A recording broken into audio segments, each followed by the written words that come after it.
voilà, après avoir passé plusieurs écoutes sur le premier EP de Izna, je peux officiellement dire que ce premier EP, c'est un premier EP cool. C'est cool pour un début, vraiment, c'est très très très mignon. Moi, j'aime beaucoup. En plus, on avait déjà des sons qu'on connaissait déjà, dont Iwali, Drip, Fake It. Oh, dès que Fake It s'est sorti, j'ai beaucoup écouté. Et en fait, ça confirme la théorie que j'avais émise comme quoi on aurait mis June en intro de Fake It en raison de choix musicaux. Parce que June, elle a une super bonne voix et elle t'introduit parfaitement à la chanson. T'as envie de rester, t'as envie de te dire, ouais, qu'est-ce qu'elles vont chanter ensuite? Oh non, non, c'est grave. Vraiment, June et Jonghoon, elles ont fait un taf monstre sur cette première EP. Donc, j'imagine même pas leurs projets musicaux futurs. Parce que quand on entend la production de leur musique, tu vois quelle direction elles vont prendre. Il y a beaucoup d'adlibs dans leur musique. Il y a beaucoup de superposition des voix, beaucoup d'harmonie.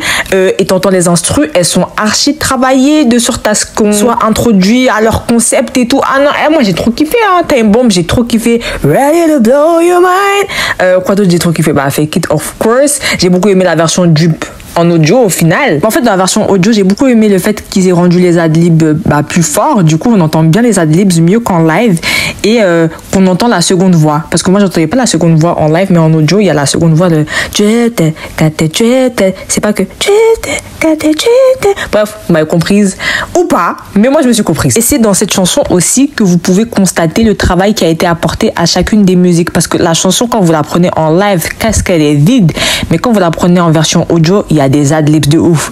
You got that drip. Il y avait déjà ça aussi dans la version live, mais c'était très faible. Et moi, j'attendais de voir la version audio pour voir s'ils allaient porter leur coronet, s'ils mettent des adlibs, des harmonies. Ils ont tout mis. Adlibs, harmonie, superposition. Et c'est ça qui était bien. Mais bon, voilà. Et pour la durée des chansons qui est plutôt courte, je trouve l'entièreté des chansons plutôt complète, hein.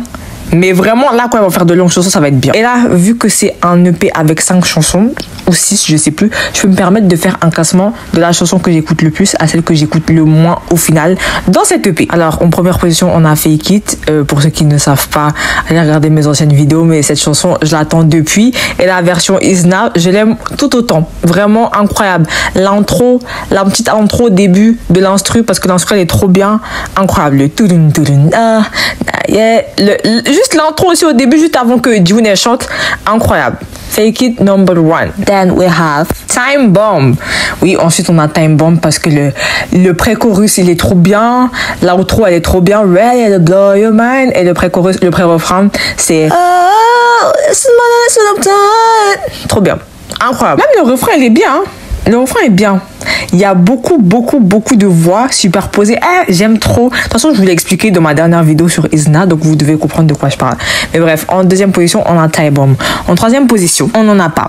Mais laissez-moi vous dire qu'on a une cinquième position. Et la cinquième position, c'est Iwali version Izna. Laissez-moi vous expliquer. En fait, cette version n'arrive pas à rentrer dans mes critères d'une autre version d'une chanson que je pourrais écouter. Parce que bien évidemment, du coup, Iwali, la version que j'écoute, c'est la version de Island 2. Mais c'est pas parce que oui, j'ai pu écouter la version de Island 2. Non, c'est parce que vraiment la version de Izna, pour moi, il n'y a rien de plus, il n'y a pas un apport en plus qui fait que je pourrais écouter cette chanson en tant qu'une autre version. Voilà. Par exemple, pour ceux qui ont regardé Island première édition avec les garçons avec Enhypen, il y a Flicker qu'ils ont sorti dans leur premier EP, leur premier mini-album, début album. Et la version Island, j'arrive autant à l'écouter que celle de Enhypen. Limite, c'est à se dire si je préfère pas celle d'Enhypen. Non, je préfère celle d'Enhypen. Parce que l'octave, elle est plus haute, il y a d'autres grains de voix. Et de toute façon, Border Day One, vous-même, vous savez déjà le lien que j'ai avec ce mini-album. Il est trop bien. Maintenant, pourquoi j'ai pas classé Izna et Drip? Parce que en fait, c'est pas des chansons que je vais écouter dans leur entièreté, mais c'est des chansons dont je vais écouter des petits bouts. Par exemple, le bridge de Izna, You have no idea, nana, et Drip, l'autre, You got that drip, you got that drip. Bref, voilà, tout simplement. Parce que c'est pas des chansons que j'écoute, tout simplement. Mais Iwali, je l'écoute pas du tout, cette version. Donc, top 5. Voilà mon top. Et maintenant, avant de parler de Talk to You Later, Lucemble qui a disband ou qui va changer d'agence ou quoi, ou je sais pas quoi, et de Different qui va revenir, et de la situation de New Jeans, on fait une pause publicité pour que je vous parle de AAA, le premier album de Flow. AAA, aussi connu sous le nom de Access All Areas. Vraiment un album de qualité. C'est pas parce que je vous en ai pas parlé à sa sortie que je l'ai pas écouté à sa sortie. Carrément, je pense qu'on peut voir dans des vidéos que j'écoutais déjà les pré-releases, enfin plutôt les tracks, les sons qui sortaient progressivement dans l'album. En mode, il y avait quoi? Bending My Rules, je crois. Et ça, c'est en aucun cas pour faire la prouveuse, loin de moi, cette idée-là, mais c'est pour vous expliquer mon processus d'écoute de cet album. C'est-à-dire que je l'ai vraiment écouté du tout au tout. Je l'ai bien savouré et vraiment, Get It Till I'm Gone is my side. Et le fait qu'elles se soient tenues à leur fil conducteur du début artistique de leur musique, je trouve ça dingue. In My Bag, c'était leur chanson qui leur a permis de promouvoir leur album.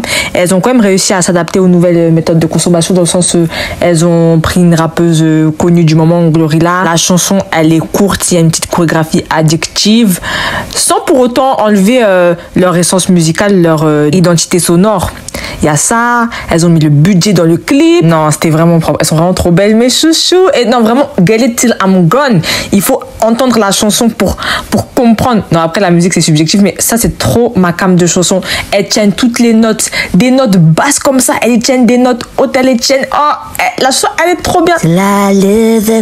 He won't believe it if it's so complex and our place. En fait, c'est le genre de chanson où chaque écoute, elle va être différente parce que tu vas entendre une nouvelle harmonie, un nouvel ad-libs. C'est trop bien. 2 nouvelles ad-libs. La chanson, elle est trop top, au top du top. Mais bref, c'était la petite pub Flow. De toute façon, la vidéo, elle sera segmentée comme d'hab. Il y aura des chapitres en bas à gauche. Vous pouvez cliquer et zapper Flow. Mais ne zappez pas Flow. En fait, si vous n'avez pas zappé Flow, vous êtes des vrais amoureux de la musique. Carrément, j'ai pas eu mes places pour aller au concert. Oh, c'est grave. Je pense qu'on était 2 à aimer Flo en France, mais pas du tout. Bah, ça me fait plaisir en tout cas. Elles vont cartonner, elles vont performer tout leur album. J'espère que les gens ils vont bien savourer parce que l'album, c'est vraiment un album qualitatif comme j'en avais jamais vu durant ces dernières années. Vraiment. L'album, il est vraiment qualitatif. Donc, je vous invite à aller l'écouter. Il y a plein d'autres chansons dont j'aimerais vous parler, mais Flo, ah là là, c'est pas le sujet today. I talk to you later. Bon, Idale Sonyon, Luna, j'ai dit d'accord. On boycotte parce que BBC Créative, c'était n'importe quoi. Mais en fait, là, c'est quoi? Genre, BBC Créative, Blackberry Créative. Mais vous m'avez comprise. Est-ce qu'elles se sont vraiment séparées? Est-ce que c'était parce que chacune avait une optique de vision musicale différente maintenant? Est-ce que leur musique, elle leur rémunérait pas du tout? Je sais pas. En tout cas, moi, je vais prendre la parole dessus pour revenir sur le parcours de Luna. Luna qui est là depuis un certain bout de temps. En fait, on va toujours les appeler Luna pour référer à tout le groupe, toutes les 12 là qui sont maintenant un peu éparpillées. Vous savez que le concept de Luna, c'est depuis 2016. Et le concept en soi, il était un peu innovant. Chaque année, introduire un membre du groupe avec un solo. Et chaque année, il y avait un certain nombre de membres qu'on introduisait, donc un certain nombre de solos qui sortaient. Ça a commencé en 2016, cette mascarade. Hein. Mais plus tard, on a appris que en fait, c'était juste les membres qu'on choisissait qui allaient faire partie du groupe. C'était des trainees. Hein. On disait, ouais, toi là, maintenant, tu vas faire partie du groupe. Et bam, solo, direct et tout. Clac, clac, clac. Le groupe, il s'est fait au talent. Et donc, elles sont sorties dans un ordre bien précis. Et c'était quoi? C'était les astres. Elles avaient une certaine représentation. Il y avait un certain concept, un certain lore derrière ce groupe. Luna, je crois que c'était avec les étoiles. Hein. Non, je sais plus. Vraiment, elles avaient une couleur associée, il me semble. Et chaque membre avait un rôle. En tout cas, je sais que Chou et Yves avaient un rôle. Elles avaient un rôle, elles. Chou et Yves. De base, je crois que c'était Adam et Ève. Une dinguerie. En tout cas, là, je vais vous faire dans l'ordre chronologique dans lequel elles sont sorties. Donc, en 2016, on a eu Heejin. Après, toujours en 2016, on a eu Hyunjin. Après, on a eu Haseul. Et 2016, Fan. Dans leur solo. Bon, le solo de Hyunjin, j'ai vraiment pas du tout écouté. Mais pour Heejin, c'était Oh my God, yes. Et pour Haseul, c'était Sonia. Je connais tout leur solo, c'est dingue. C'est dingue. Ensuite, on va en 2017. Et puis, il y a Yeojin qui est présenté, je crois que c'est Yeojin, ouais, Yeojin en 2017 avec qui c'est Netaome. Après on a Vivi avec et il faut savoir qu'arrivé à un stade, les certains membres qui sortaient, elles créaient une unité pour promouvoir l'unité, pour garder en fait de l'activité le temps que les autres membres elles arrivent quoi. Je pense que c'était pour ça. Et dans toutes les membres qui étaient sortis, hormis Yeojin, parce que Yeojin c'était une mineure, c'était une 2002 à l'époque. Et à l'époque on était en 2017, donc elle avait 15 ans. Et bref, et la chanson qu'elle a sortie, genre Kiss Later. Il y a eu trop de polémiques sur ce groupe aussi à l'époque. Hein. Mais bref, parce que le message de sa chanson, au final, il était engagé en mode ouais, embrasse-moi plus tard. Là, j'ai 15 ans en fait. Tu vas pas m'embrasser, j'ai 15 ans. Bizarre, t'as capté? Elle s'adressait aux fous du public là, aux détraqués du public. Très bien. En plus, sa chanson, elle est mignonne. Genre là, tu peux me faire un câlin. mais tu embrasseras plus tard en fait. Là j'ai 15 ans. Bon, c'est pas vraiment les paroles, mais c'est à quoi ça se référait. C'est ce que le message de la chanson il voulait véhiculer. Et en plus le fait de l'avoir transmis avec des thèmes sonores mignons, c'est ça le pouvoir de la chanson. Genre t'écoutes la chanson, haha, tu comprends pas forcément le message ou quoi, mais quand tu te penches plus vers la chanson et même le clip, hein. Bref. Donc hormis Yojin qui était mineure à cette époque-là, les autres aussi, hein, elles étaient mineures, mais Yojin était vraiment trop jeune, genre elle avait 15 ans. Et bah ça créa l'unité Luna entière. Et elles avaient quand même un sacré EP, hein. Mais la chanson qui leur servait de promotion c'était je sais pas si vous connaissez. Oh là là, I feel old. Mais bref, Love and Live. Et voilà, c'est ce qu'elle faisait en 2017, la promotion de ça. Elles étaient aussi dans un show qui s'appelait Mix 9, où il y avait Ryujin de ITZY, et parmi les membres de Luna, il y avait Heejin et Hyunjin. Voilà, si vous connaissez. Si vous connaissez pas, ce show il éclate au son. Just Dance. Ils ont même les groupes. Ils ont où les groupes de Mix 9? Je sais même plus c'était qui. Mais bon, passons. 2017 avance et là on arrive à Luna Odd Eye Circle. L'une des meilleures intros des membres de Luna ever, moi je trouve. Donc on introduit Kim Lip avec son solo Eclipse. Eclipse. Pour tout vous dire, cette musique je l'ai vraiment pas souvent écoutée non plus, hein. C'est pas ma musique. Ensuite on continue avec Jin Sol et Singing in the Rain. Ça c'est ma musique. C'était mon solo. Hey boy, I've been thinking about us. Et dans la dernière folie des membres qui sort, on a Truely et Love Cherry Motion. Ça aussi c'était trop ma chanson, et le changement d'ambiance dans la chanson c'est trop. Et maintenant, de ces membres qui sont sortis, ça a créé l'unité Luna Odd Eye Circle. Et elles ont sorti l'une des meilleures chansons des unités de Luna de tous les temps, Girlfront. Une chanson qui regroupait chacun de leurs solos à toutes les trois et qui ont fait cette chanson incroyable. C'était pas un mix de leurs solos, mais il y avait des petits trèfles à leurs solos. Et la chanson, elle est trop bien. Oh yeah, yeah. Sarani Mogamonji A to Z. Ah non, c'est trop. No one I Eclipse. Ça c'est trop bien. Ah, quelle année. Parce que moi, je suis arrivée à ce moment-là, je crois, en 2017. C'était là que moi c'était ma era de Luna. Mais ça n'était pas la seule pré-début era, parce que on continue en 2017, il y a Yves qui sort sa chanson All My Life, All My Life. Et arrive la fin de 2017, hein, si tout le monde a été là comme moi je suis arrivée à la fin de 2017 avec Chu qui sort Heart Attack. You attack my heart, shigane, anywhere, singake, anytime, any place, not a cartoon. La chanson était très bien. Chu, elle chantait très bien. Le MV, il a redonné un gain de popularité à Luna. Genre, un gros frein, un gros accélérateur là. C'était dingue. Et puis Chu, c'était un personnage. Voilà. Et ça ne fait qu'augmenter graduellement. Vraiment, ça ne fait qu'augmenter graduellement. Et en 2018, je crois que c'était Go On, la prochaine. Je sais plus comment elle s'appelle la chanson. One and Only. Je crois que j'ai pas dit les titres pour toutes les chansons. Mais bref, je connais les titres, mais je crois que j'ai omis certains titres pour certaines chansons. Après, on a, à l'époque, je dis bien à l'époque, elle a pas tombé sur ma vidéo, hein, Olivia Hey, qui a sorti Égoïste. Et je ne know any, not a jump door. Elle a reçu, c'était bien ça, qui a été la 12e membre à sortir. Est-ce que ça représentait les 12 mois? Je crois que c'était ça, il me semble. Chaque mois, c'était une membre qui sortait en solo. Et donc, ces 4 dernières membres ont formé la dernière unité de Luna. Luna, YYXY. Et elles nous ont sorti l'une des chansons de tous les temps. Love Forever. Love Forever. La chanson aussi, elle est trop bien. Et donc, voilà, après, je vous fais un speed. Après, voilà, il y a ça. Après, il y a leur pré-début de song Favorite. C'est ma chanson favorite pour le coup, hein. Favorite qui va sortir vers été 2018, vers août 2018, Favorite. Et puis après, en 2018, encore, là on continue dans l'année, il y aura High, High, High, High. Et c'est le début de Luna. C'est le début de l'explosion avec le premier album. Je sais même pas si c'est un album ou si c'est un EP++, avec Stylish, dans ++, et Favorite. Hey, you must die. Je crois que ça c'est Stylish, hein. Après, on aura Fois, pour moi, qui marquera le point final. Là, pour moi, après ça, de ce que j'ai vu, c'était la fin de Luna. Je le sentais déjà. Dans l'album ou le P4, le title track, c'était Weeks, Thanks, Butterflies. Et il y avait plein de bonnes chansons dedans comme Colors. I go. Et comment s'appelle la chanson là? I'm talking about you, I'm talking about, yeah, I'm talking about you. Ooh, yeah, you. Je sais même plus comment elle s'appelle la chanson, mais je la connais par cœur. Satellite, voilà. J'ai dû chanter toute la chanson. I like it. C'était le prime, l'un des primes de Luna. Elles en ont eu beaucoup, comme vous avez pu le voir à travers cette chronologie. Mais là, c'était vraiment le prime de Luna. Butterfly, wow. Talking about the nigga. Talking about the hurricane. Been there, never been there. Et après, c'est là qu'après Fofa, on a eu Hashtag. Et Hashtag, c'était quoi une chanson? La chanson, c'était quoi? So What? I'm so bad. Bon, en vrai, la chanson, maintenant, je la connais bien. Elle est accrocheuse et tout.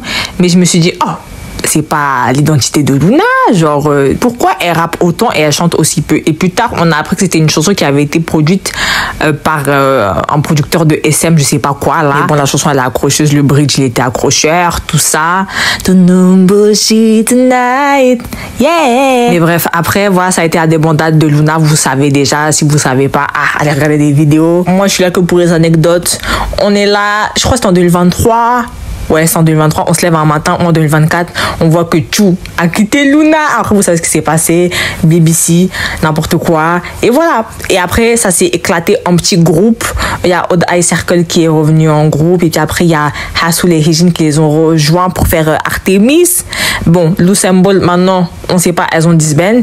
Et on a Chou et Yves qui sont en solo. Donc Yves qui a sorti plusieurs solos. Là, récemment, I Just Need Some Space. Ça s'appelle Viola. Elle avait sorti aussi Can't Stop. J'avais fait une vidéo dessus en traitant les gens de bandeurs de coréens parce qu'ils n'avaient pas kiffé le rap de Lil Cherry, alors que sans le rap de Lil Cherry, la musique, voilà quoi, elle serait... Il y aurait eu un apport en moins parce que en soi la musique elle reste quand même cool, vraiment bien.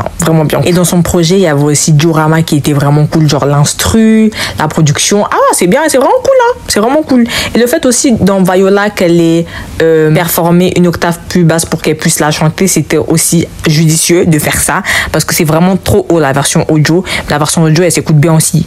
Donc voilà. Mais donc voilà, vous avez pu voir les pics de la carrière de Luna. À quel moment il s'est passé quoi? Quelle année? Le MV Hurt Attack Love to Love ou Chou et Yves faisaient les Love to Love. Ça c'était vraiment bam.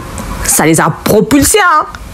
Très haut. On entendait beaucoup parler d'elle en tant que rookie, mais après quand j'entends les gens dire ouais vraiment Luna c'est un groupe qui a marqué qui a marqué les époques et tout, je pense pas. Ça nous a marqué parce qu'on était là à cette époque, mais plus tard est-ce que ça a marqué les époques, je sais pas. Il y a beaucoup de gens qui connaissent même pas les chansons de Luna hein. Tu me prends un Dala Dala, tu me prends un Hi ça se casse la figure hein. Hi, ça se casse la figure. Alors que je pense qu'il y a encore des gens de nos jours qui peuvent découvrir Dala Dala. Mais Hi, faut chercher, hein. Faut chercher. Là, je fais la comparaison avec ITZY parce que ITZY et Luna sont des groupes voisines. Hein. ITZY, elles ont débuté en début 2019, Luna fin 2018, en plein 2018. Mais voilà, leur hype, elle est bien redescendue à ITZY. Mais ça reste ITZY. Mais l'époque Luna, c'était une époque de dingue. C'était trop bien. Leur fandom, ils montent toujours les orbits. J'ai jamais vu un fandom mentir autant. Mais c'est des menteurs vraiment. Ils sont accrochés au mensonge. Hein. Carrément, t'as l'impression que c'est vrai. Bravo, mère, j'ai donné la définition d'un mensonge réussi. Mais bref. Voilà, c'était pour vous expliquer la chronologie de Luna. Et c'est pour ça que je trouvais ça triste, dans le sens où il y avait quand même beaucoup de potentiel dans ces filles-là, en soi. I'll talk to you later, yes, je sais pas le solo de Chou c'est quoi, et Yves j'ai déjà chanté les chansons plus tôt. Mais bon voilà, si vous voulez suivre leur carrière individuelle, allons, comme diraient les trends TikTok. Même si je suis même plus sur TikTok, ça me fait. Mais en tout cas, la carrière dont j'entends le plus parler musicalement, ce que je réceptionne le mieux musicalement, ça a été Yves, hein. Yves, de ouf. Et j'ai bien aimé aussi la chanson I Talk to You Later. J'ai bien aimé aussi Angel, hein. I'll be there for you. Et Chou, comme toujours, hein, je connais pas ces chansons. Mais Chou, voilà quoi, ma chanteuse.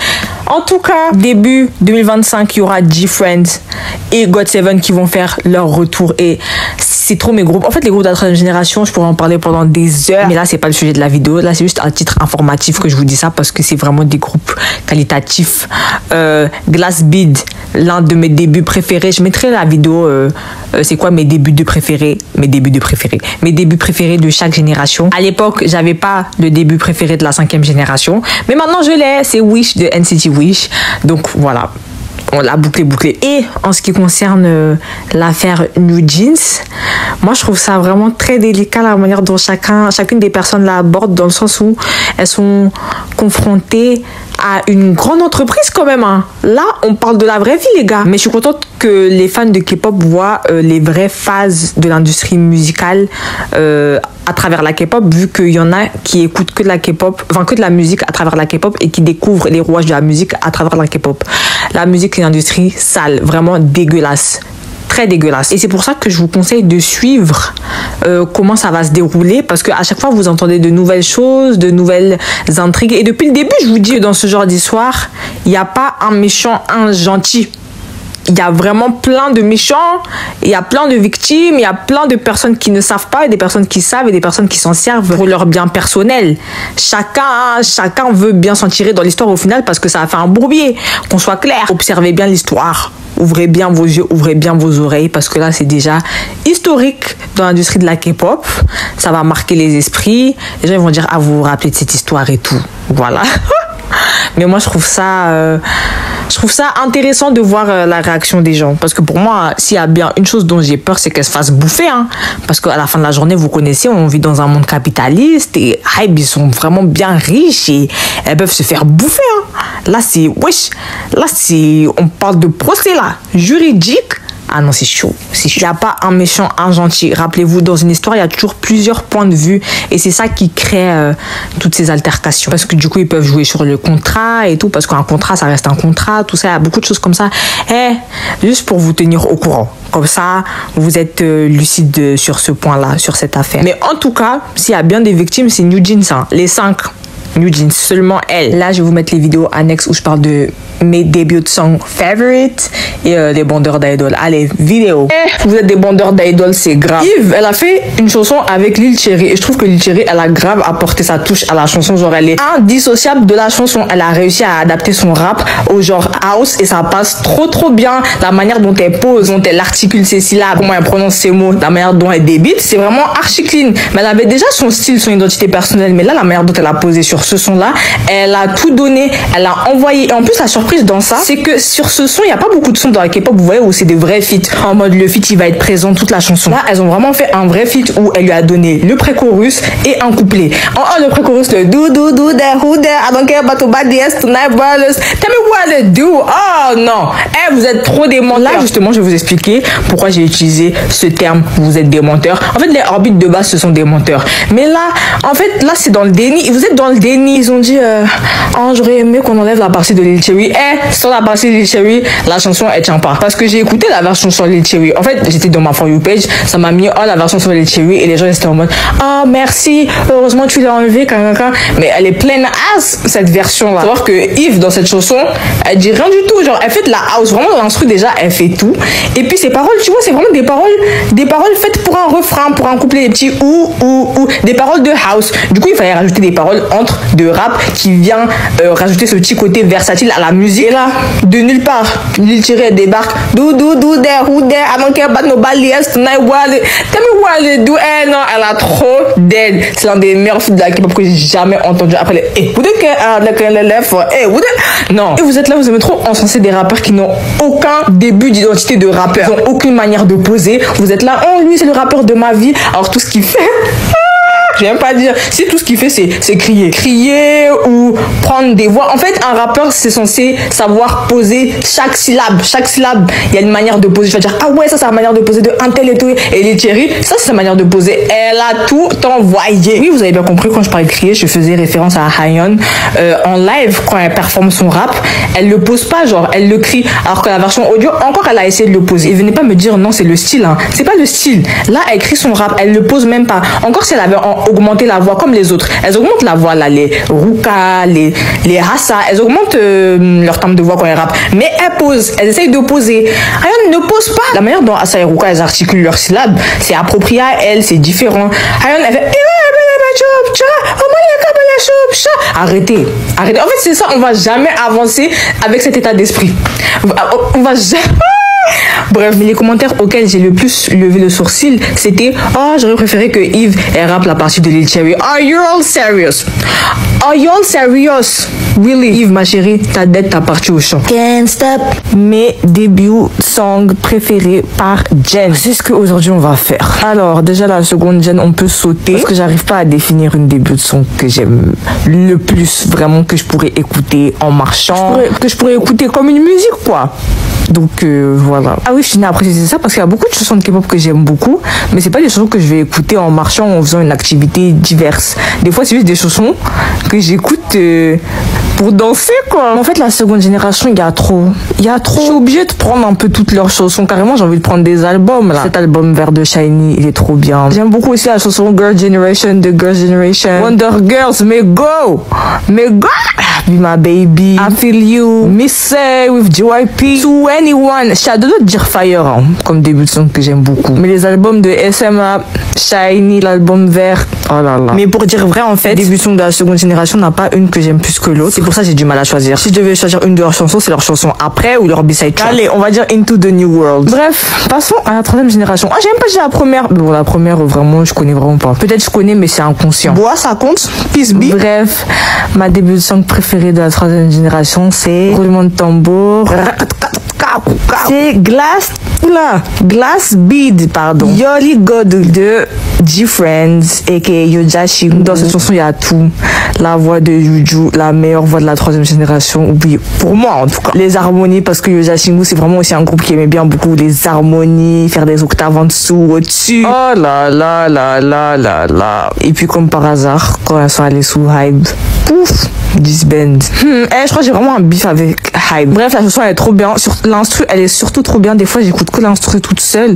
Incroyable. Bref, je suis pas là pour faire une analyse de chansons. J'ai un peu la flemme, je vous avoue. Et pour finir, la quatrième génération, parce que la cinquième génération, j'ai pas encore de début de song qui m'a touché au cœur. Mais la quatrième génération, début de song préféré, c'est Crown. Je crois que j'ai déjà dit au moins 3 fois sur, j'allais dire sur cette chaîne, sur ce compte. Mais Crown, comme je vous avais dit, on va redire. J'ai l'impression, comme je vous avais dit, comme Tomorrow by Together, ils étaient dans une position délicate, dans le sens où c'était le premier groupe qui allait débuter après BTS, après Bangtan Sonyeondan. Donc Big Hit, ils étaient obligés de mettre le paquet sur cette chanson. Mais là, ils ont trop assuré. Ils ont réussi à dissocier Tomorrow by Together de Bangtan Sonyeondan complètement. Il y en a à qui ça plaisait, il y en a à qui ça plaisait pas. Mais il y a beaucoup de personnes qui ne se rendent pas compte que Bangtan Sonyeondan, c'est un groupe de K-pop avec une base de rap solide. Et t'en trouves pas tous les 4 matins, quoi. Et moi, ça m'a plu. La production de la chanson, la manière dont ils ont posé la chanson, elle est trop bien pensée, cette chanson, elle est trop bien. De A à Z. Et si même on parle du concept de The Dream Chapter, je pourrais en parler pendant une semaine non-stop. Bref, meilleure chanson. Harmonie, octave en dessous, incroyable là. De toute façon, moi je vous ai dit, Tomorrow by Together, j'ai suivi jusqu'à, comment ça s'appelle, 0 x 1, voilà, 0 by 1 love song, ça là. I know I love you. Depuis, je les suis plus. J'attends quand ils vont revenir avec un concept comme ça, full voix et instrumental aussi, parce que eux c'est un groupe de vocalistes, hein. Je sais pas des fois pourquoi ils mettent des raps inutiles dans leur musique là, mais j'ai l'impression que beaucoup d'artistes oublient que la voix c'est aussi un instrument. Et Tomorrow by Together, ils ont tellement des timbres de voix distincts, donc 5 instruments, wesh, faut bien les utiliser. Mais bon, moi je trouve la meilleure production pour eux, c'était la production The Dream Chapter, Minizod 1 et 0 x 1 love song. Il y avait harmonie et tout, il y avait tout, ils chantaient au max. Mais bon, après j'ai l'impression ils ont l'air de kiffer ce qu'ils font, hein, donc bon. Je sais pas si vous avez remarqué, mais Hybe, c'est devenu un label qui aime sauter sur les trends. Traduction en français, les tendances. Je vais vous dire un exemple tout simple. Voilà la chanson Stay de Kid Laroi et Justin Bieber et tout. Et First Day Child de Tomorrow by Together, elle a des vibes très similaires à cette chanson et tout. C'était la période aussi, genre des chansons comme ça. Et donc dans les deux chansons, il y avait des sonorités très similaires. Mais c'était pas un sample, je pense pas. Mais tout ça pour dire que Hybe, ils ont sauté sur l'occasion, ça allait très vite. Ensuite, pareil, maintenant vu que l'afrobeat touche le monde, sur leur récent projet, je sais pas si c'était un album ou mini-album, The Name Temptation, il y avait une chanson qui s'appelait Titanus, je sais Titanus, je sais pas comment on prononce, je sais même pas si je dis bien. Mais bon, j'entendais beaucoup les gens en parler et tout, donc moi je suis allée checker de moi-même. Et est-ce que la chanson a mérité vraiment la hype? Moi, faut savoir que je suis pas contre que les gens fassent différents genres musicaux, mais faut juste bien faire, c'est tout, hein. Parce que comment elle s'appelle la chanson là? Allez, Boka, get your number. Ça a été incroyable. Oh là là, ils avaient approprié hate, comme diraient les English speakers. C'était un bon usage du genre, vraiment.